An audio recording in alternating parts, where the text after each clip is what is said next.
Esta es la historia de un demagogo megalómano con afanes exhibicionistas que, con el propósito de dar aún más vistosidad a su interesante trayectoria como educador, encontró en el escándalo el mejor de sus aliados.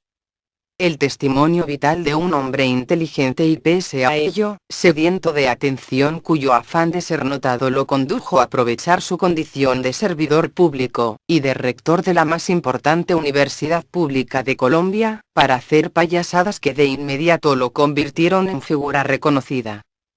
Primero desenfundó una espada plástica y llegó armado de ella a su despacho. Después se orinó sobre la grama del campus a su cargo. Eso fue al comienzo de los años 90. Luego, sin poder cautivar la atención de un grupo de estudiantes descontentos, en medio de algún encuentro de artistas conceptuales que lo estaban abucheando porque nada de lo que decía parecía convencerlos. Presa del desespero y el ego herido, se quitó los pantalones e interiores y enseñó su zona glútea a toda la comunidad presente. ¡Qué brillante! ¡Qué magna muestra de genialidad! Semejante tríada de actos desaguisados y efectistas no podía ser invisible. Y ya era famoso. Habría bastado con que fuera ministro de Educación. A continuación, una vez vinculado con esa generación de histriones a los que el país considera dioses y prohombres por el simple hecho de obrar con excentricidad, se hizo alcalde de Bogotá. Y entonces fue el rey bufón. Puesto que la muy de moda cultura ciudadana y la educación fueron desde siempre sus dos más grandes preocupaciones, el rey bufón hizo de estas una política pública. Entonces empezamos a sentirnos más civilizados. Y el rey bufón contrajo matrimonio en un circo. Para mostrarse excéntrico. No obstante, y aunque pocos lo recuerdan, en su gestión como alcalde el rey bufón fue privatizador y cruel, como la mayoría de sus contemporáneos, por más que sus ejecutorias neoliberales fueran opacadas por los payasos, las zanahorias y las imbecilidades espectaculares, por las que aún hoy el país lo admira.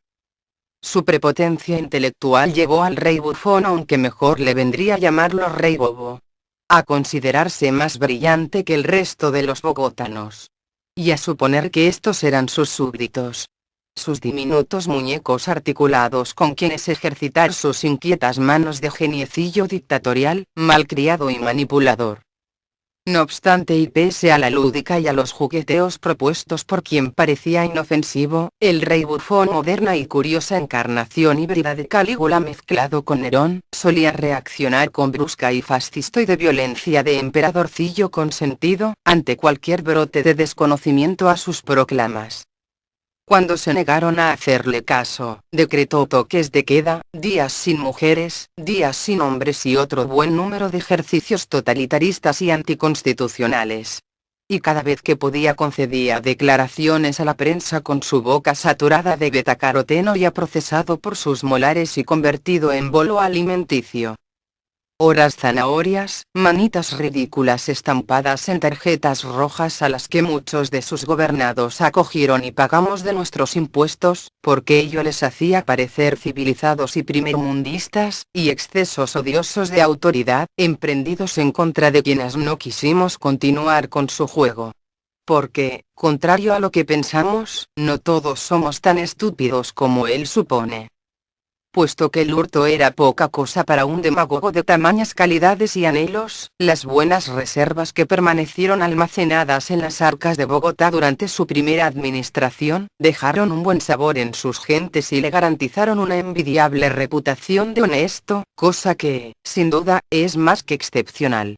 Acostumbrados a pésimas alcaldías y a la regla de alternar el oficio de la política con el del latrocinio, cualquier cosa que no se pareciera a las anteriores era ideal, tan solo porque él no se rogaba un peso. La situación, sin embargo, no tuvo nada de perfecta. Embriagado por su propio deseo de ser emperador y de utilizar a sus gobernados como marionetas, el rey bufón renunció a la alcaldía mayor de Bogotá, para unirse, en calidad de fórmula vicepresidencial, a la candidatura de quien hoy en día fue su adversaria en la primera vuelta.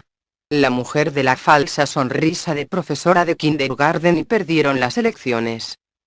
No obstante, el tiempo de campaña bastó al rey bufón para afrentar al país entero con sus clásicas imbecilidades a las que la nación tomó por genialidad excepcional. En un grosero y ególatra tracto el rey bufón arrojó el contenido de un vaso de agua sobre el rostro de Horacio Serpa, uno de sus contendores, con el doble fin de ridiculizarlo, de posar de justiciero y de hacer pensar al mundo que su irreverencia y sus estilos simbólicos eran un prodigio de la humanidad.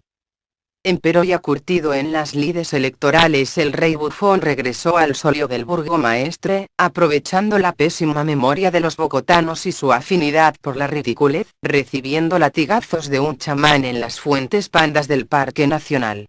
Su segunda administración lució calcada de la primera, lúdica, exhibicionista, represiva si de pronto había que serlo. Y bastante popular. Bautizó su partido con el título de Visionario, denominación a la altura de su carácter pretencioso, y adoptó el naranja como su color de batalla.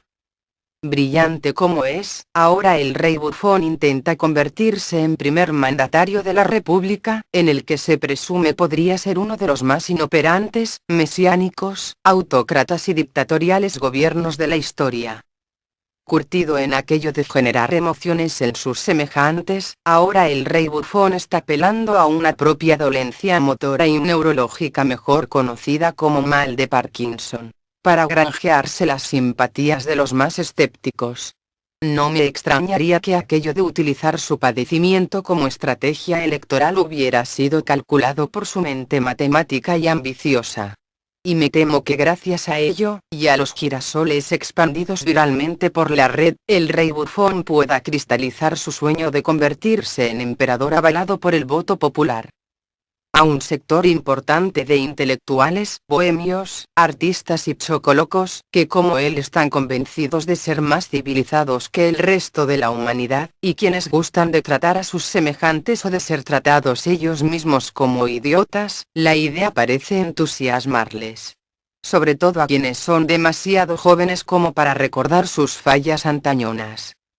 Lo que más asusta del rey bufón no es el rey bufón mismo, sino sus seguidores. Los mismos que envían agresivos girasoles vía Facebook y que operan con un espíritu sectario similar al que alguna vez ellos condenaron en los seguidores de nuestro amado Álvaro Uribe Vélez.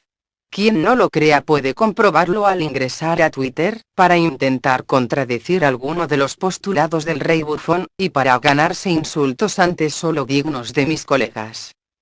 Me pregunto qué será más apocalíptico para los electores entre la hegemonía oligopólica, aquella en donde los santos hacen milagros, la sonrisa hipócrita y enfermiza y la indecisión política de la profesora de kinder, o el mesianismo exhibicionista y caligulesco del rey bufón. Ya del partido visionario de otrora no queda nada. El rey bufón y los suyos se han teñido de verde. Mañana lo harán de azul o de rosa. Todo porque la doctrina no es lo que importa sino el hombre.